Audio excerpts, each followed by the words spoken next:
오늘 아침 묵상할 하나님의 말씀은 유다서 1장 1절에서 16절까지 말씀입니다. 오늘은 유다서를 묵상합니다. 유다서를 지은 유다는 예수님의 형제 유다입니다.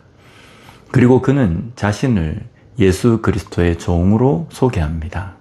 1절 말씀을 보면 예수 그리스도의 종이요 야고보의 형제인 유다는 부르심을 받은 자 곧 하나님 아버지 안에서 사랑을 얻고 예수 그리스도를 위하여 지키심을 받은 자들에게 편지하노라. 예수님께서 사역하던 당시에 예수님의 형제들은 예수님을 따르지 않았습니다. 그런 유다가 자신을 예수 그리스도의 종으로 소개합니다. 여기에 종은 우리가 잘 아는 둘로스라는 단어인데 당시의 의미로는 노예를 의미합니다. 예수님의 노예와 같은 종이라는 것은 어떤 의미일까요? 예수 그리스도에 대한 전인적인 충성을 의미합니다.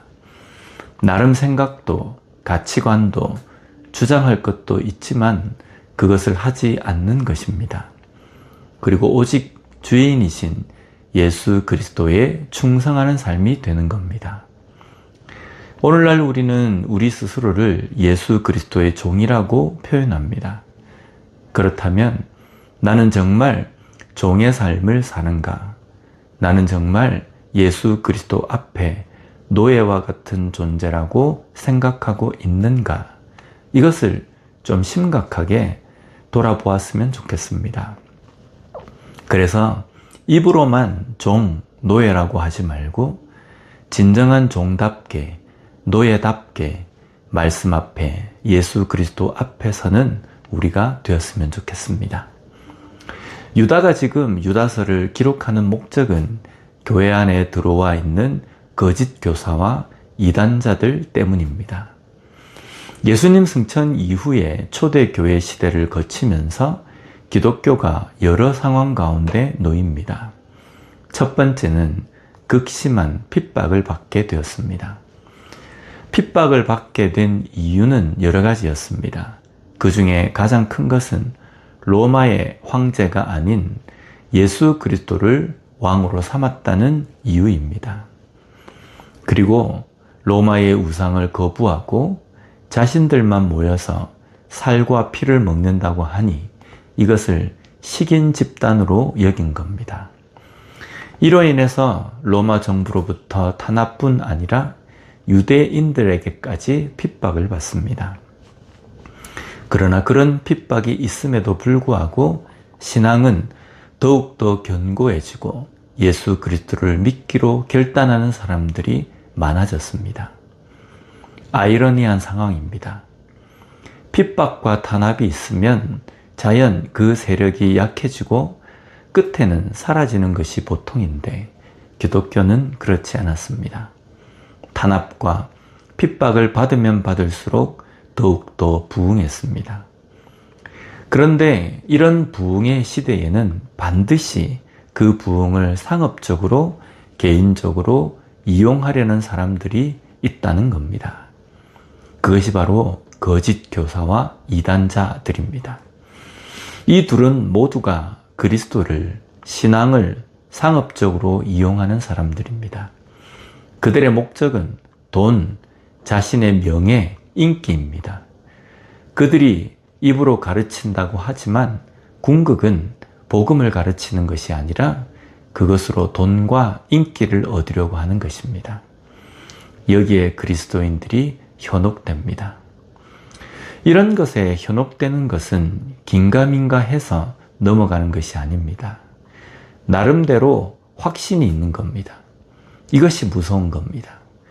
긴가민가 하다면 현혹되지 않겠지만 현혹되었다 해도 확실한 복음이 전해질 때에 다시 돌아올 수 있습니다. 그러나 현혹하는 가르침에 확신을 가지니 다시 돌이킬 수 없는 겁니다. 오늘 우리의 신앙도 잘 돌아봐야 합니다. 현혹되지 않도록 조심해야 합니다. 어떻게 하면 현혹되지 않겠습니까? 신앙생활에 깊이 관여하지 않으면 됩니까? 아닙니다. 깊이 관여해야 합니다. 여기에서 깊이 관여해야 한다는 말을 들으면 교회 일과 봉사에 미쳐야 한다고 오해합니다. 신앙생활에 깊이 관여한다는 것은 말씀을 듣고 깨닫는 일에 열심을 내야 한다는 의미입니다. 이것이 우리의 신앙이 흔들리지 않게 하기 때문입니다. 깊이 관여하지 않기 때문에 교회 봉사도 잘 하지 않지만 정말 깊이 알아야 하는 하나님의 말씀에 대해서도 소홀하게 되는 겁니다. 그러면 어떻게 될까요? 이단에 빠지게 될까요? 여기에서 이단에 대해서 정확하게 알아야 합니다. 광신도, 교주를 따르는 것이 이단이 아닙니다. 신앙생활을 하지만 잘못 알고 신앙생활을 하는 것이 이단이 될 수 있습니다. 잘못 아니까 잘못 가르치고 잘못된 것을 고집하고 주장하는 겁니다. 오늘 이 시대에 우리 주변에는 거짓 교사, 이단적인 사상이 없을까요? 있습니다. 너무 많습니다. 더욱이 유튜브나 인터넷을 통해서 너무 쉽게 접합니다. 그런 것에 현혹되지 말아야 하는데 너무 많은 그리스도인들이 서서히 물들고 현혹되어 가고 있습니다. 그래서 목회자가 아무리 제대로 된 것을 가르쳐도 들으려 하지 않습니다. 유튜브에서 말하는 것, 목사가 하는 말이 맞는지 그렇지 않은지를 어떻게 판단하겠습니까? 그 기준은 말씀이어야 합니다. 그래서 말씀으로 분별하기 위해서는 말씀을 깊이 배우고 깨달아야 합니다. 그래야 현혹되지 않는 겁니다. 오늘도 복음보다 자신의 이익과 인기를 위해서 입으로만 말하는 것에 현혹되지 않고 말씀으로 그것을 분별하며 사는 그리스도인이 되었으면 좋겠습니다.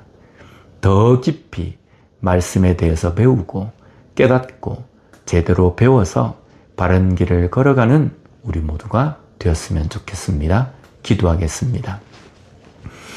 하나님 아버지 감사합니다. 오늘 말씀을 통해서 이 시대를 살아가는 그리스도인이 무엇에 현혹되어서는 안 되는지를 다시 한번 깨닫게 해주시니 감사합니다. 세상에 여러 가지 잘못된 그러한 가르침에 현혹되지 않기 위하여서 그 기준인 하나님의 말씀을 알고 배우고 깨닫는 것에 열심을 내는 저희들이 되게 하여 주시옵소서. 그리하여서 그 어떠한 상황과 어떠한 현혹되는 것들 앞에서도 좌로나 우로나 치우치지 않고 그 중심의 길을 잘 걸어가는 우리가 될 수 있게 주님 붙들어 주시옵소서. 예수님 이름으로 기도드립니다. 아멘.